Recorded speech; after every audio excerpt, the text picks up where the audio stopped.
On King George V's accession to the throne in 1910, as well as being the new sovereign of the United Kingdom, he would rule over the British Empire that was then at its greatest extent, with a third of the world controlled by Britain and coloured pink on British maps. As well as king of his other dominions, George was also Emperor of India, an imperial title that had first been bestowed upon his grandmother, Queen Victoria.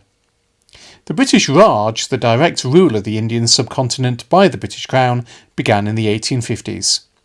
By the 1850s, India was a patchwork of princely states of various sizes that were nominally ruled by close to 600 princes, variously titled Rajas, Ranas, or Thakurs if they were Hindus, or Nawabs if they were Muslim.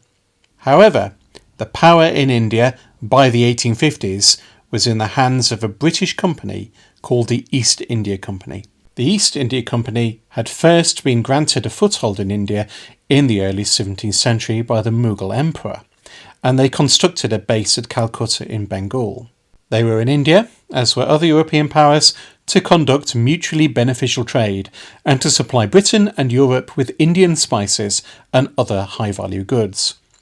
Gradually, over the course of the second half of the 18th and the first half of the 19th century, the company shifted from being primarily a free trade enterprise to being a trade monopoly and then to be a ruling power. And gradually more and more territory in India came into their hands or was placed under their control. The territory directly ruled by the company by the early 19th century was known as British East India and included much of the eastern seaboard of the continent from Calcutta in the north to Madras in the south. In the parts of India not under direct control, the company increasingly acted as a power broker, exploiting the many divisions and conflicts that existed between the various rulers and religious groups in India, particularly between the Muslim Mughal Empire and the Hindu Maratha Confederacy. By the 1850s, the company, through this policy, came to be the dominant force in India. The maps I've just shown you in this segment of the video demonstrate just how the East India Company subjugated India over time. In the 1850s, the mighty Mughal Empire had been reduced by the company to a rump state, with a small territory confined entirely to the old town of Delhi. The last Mughal emperor, Bahadur Shah Zafar, had been in effect bought out by the company and was propped up with a pension provided by them. In 1857, however, he was dragged into and eventually implicated in a military rebellion in which 52 British soldiers were captured in Delhi and killed. Initially protesting against this, in the end he joined the rebels. In response, the troops of the East India Company besieged Delhi.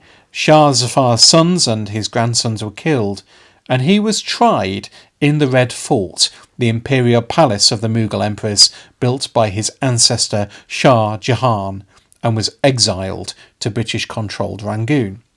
The British government saw the Mughal rebellion in 1857 as an opportunity to consolidate British rule in India.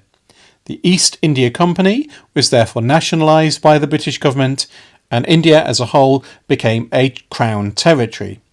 In 1876, once the dust had settled, the Prime Minister, Benjamin Disraeli, suggested that Queen Victoria might be declared Empress of India.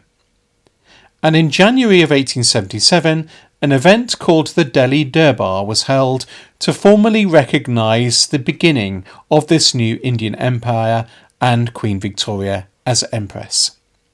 In the Delhi Durbar of 1877, Lord Lytton, the Viceroy appointed to exercise authority on the Queen's behalf, proclaimed her Empress of India.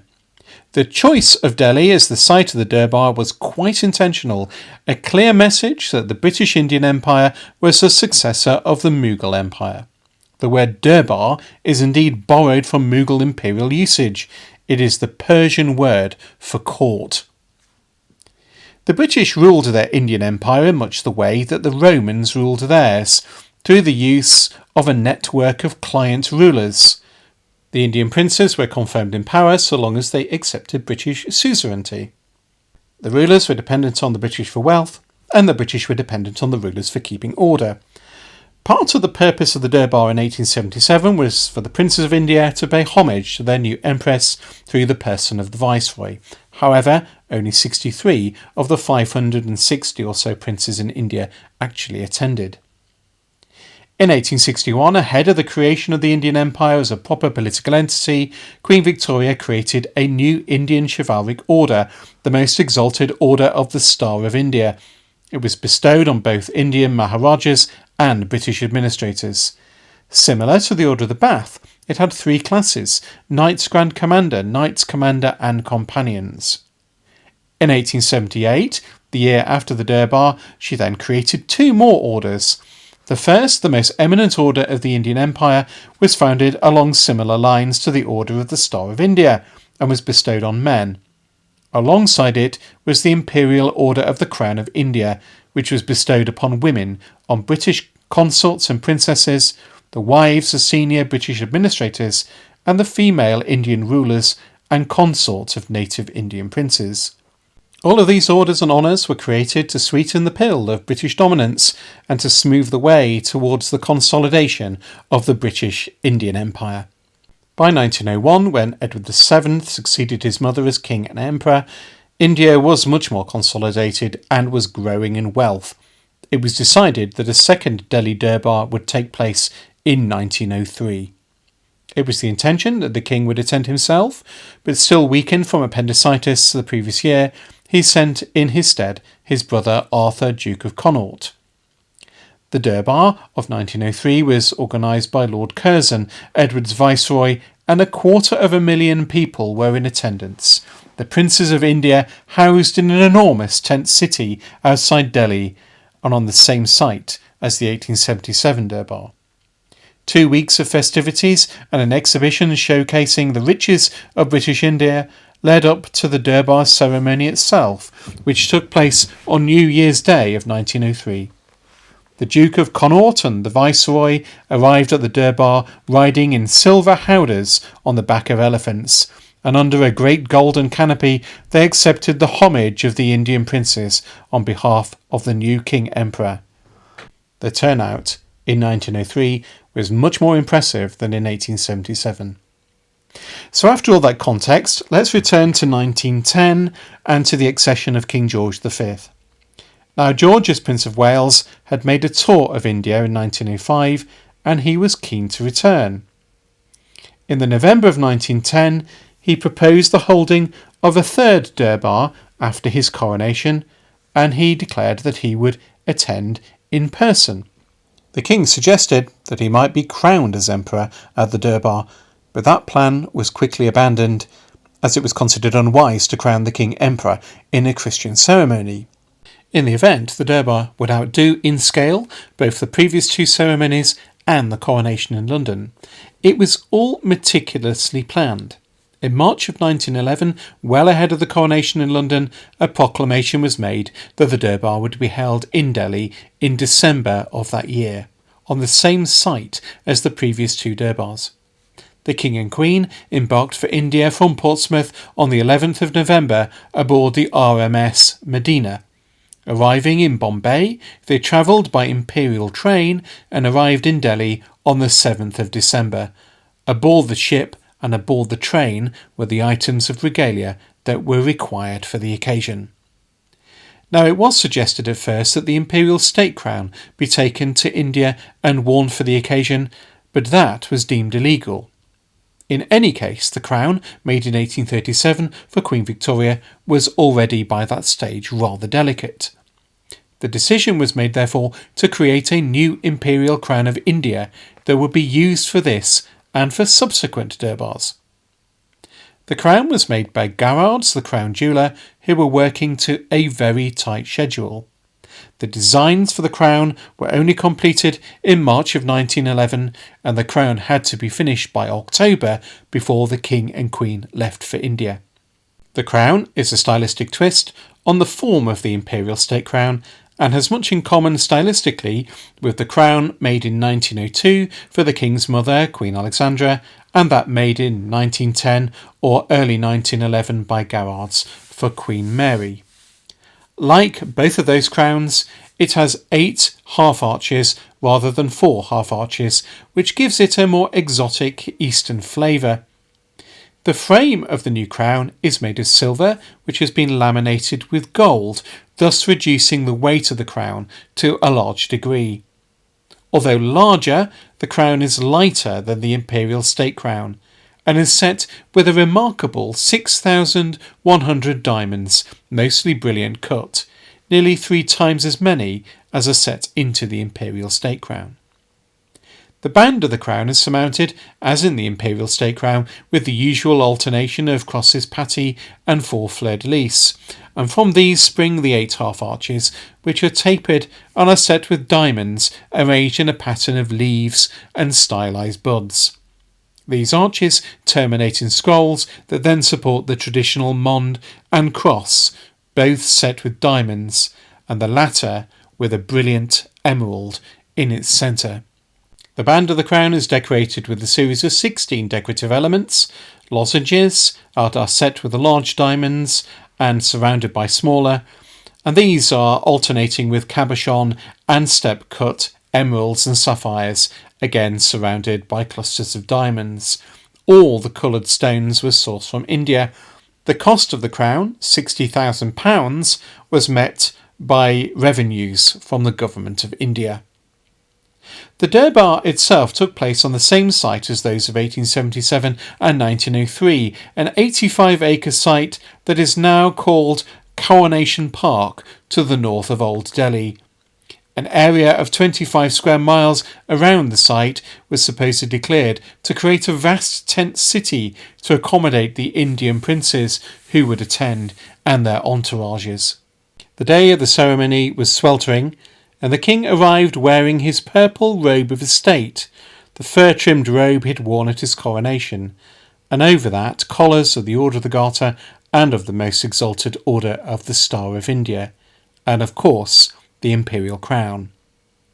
For the first part of the ceremony, the king and queen were seated on thrones in a specially constructed amphitheatre under a Mughal-style tent called a shamiana. This faced towards a large pavilion that was erected to shelter 12,000 members of the native Indian princely families. Here, Lord Hardinge, the king's viceroy, and the man who had organised the extraordinary event, proclaimed the king's accession to the imperial throne, and then followed the homage of the Indian princes, each one coming up in turn. After the homage, the king and queen then moved to a second throne pavilion raised upon white marble steps, which was higher than the last. The thrones were placed under a gilded dome supported by white marble pillars. This canopy was surrounded by a shamiana too. It faced towards a larger amphitheatre where civilians were seated. The king rose to his feet and made 2 important announcements: that the partition of Bengal into Muslim and Hindu territories would be reversed, and that the capital of the Raj would be moved from Calcutta to Delhi and a new imperial city constructed here. He then reviewed the assembled troops before retiring. All of the structures needed for the ceremony were designed under the direction of the English architect Edwin Lutyens, who would be the architect charged with designing much of British New Delhi. The design work was completed and executed by the Mayo School of Industrial Arts in Lahore under Bhai Ram Singh, the Punjabi architect who had designed the Durbar Room at Osborne House on the Isle of Wight for Queen Victoria in 1891. The fabric from the larger shamiana under which the king received the homage would be recycled by Lutyens in 1916 to create the canopy that still sits over the thrones in the ballroom of Buckingham Palace, and it gives an indication of the great richness of this ensemble. The whole ceremony of the Durbar lasted about 3.5 hours, which was a long stretch for the king to be robed and crowned in such heat. The king wrote in his diary that day that he was fatigued and that his head hurt by the end of the ceremony. In the evening, the king would bestow orders on a number of Indian princes and British diplomats. Now, we mustn't forget Queen Mary. She didn't take her crown to India either, Instead, a new tiara and a suite of matching jewels were made for her use at the Durbar by Garrards. The pieces were created by dismantling other objects and recycling the stones from them, and also adding stones from Queen Mary's personal collection. The diamonds used in the tiara and the matching stomacher, necklace and earrings were all taken from the Boucheron loop tiara that had been made for Mary in 1902 by the Parisian jeweller Frédéric Boucheron. The diamonds were given to Mary, then newly Princess of Wales, in 1901 by De Beers. The Delhi Durbar tiara was originally surmounted by 10 large emeralds, and there were matching cabochon emeralds in the other pieces in this trousseau too. These emeralds were all taken from a collection of 40 stones called the Cambridge Emeralds that had belonged to Mary's grandmother, Princess Augusta of Hesse-Kassel, the wife of Adolphus, Duke of Cambridge. Princess Augusta had won the emeralds in a state raffle in Frankfurt in the 1840s, as you do. When the princess died in 1889, the emeralds were then passed down to her daughter Mary Adelaide, the mother of Queen Mary.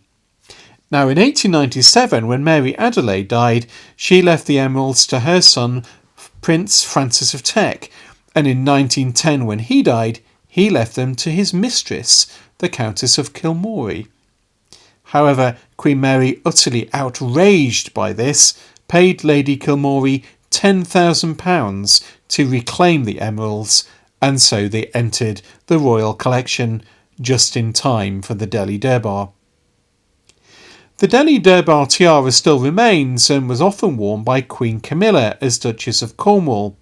The emeralds were, however, removed from it in 1922 and inserted instead into the Vladimir tiara which Queen Mary had acquired in 1921.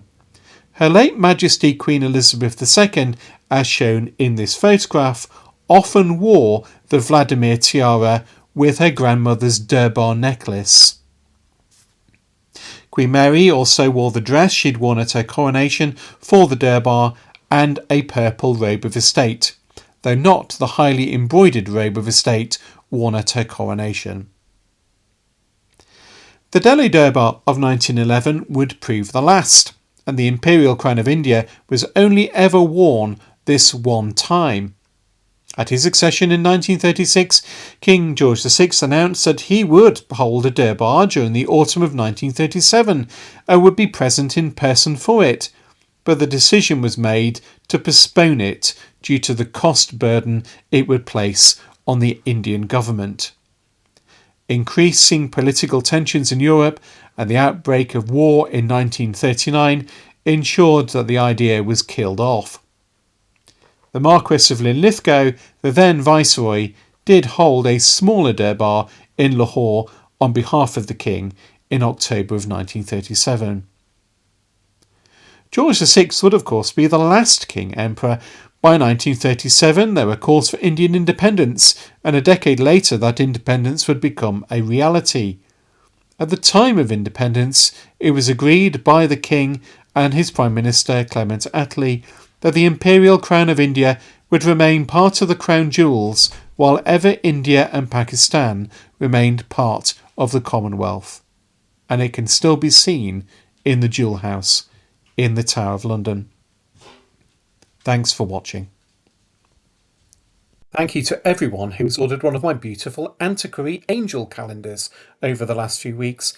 I've nearly run out of them, and at the time of recording this video I have 50 left. If you still want one to grace your kitchen wall, head over to the website before they're all gone. Your support through the sales of these and through the magazine subscriptions is really appreciated. Every sale and subscription supports this channel directly.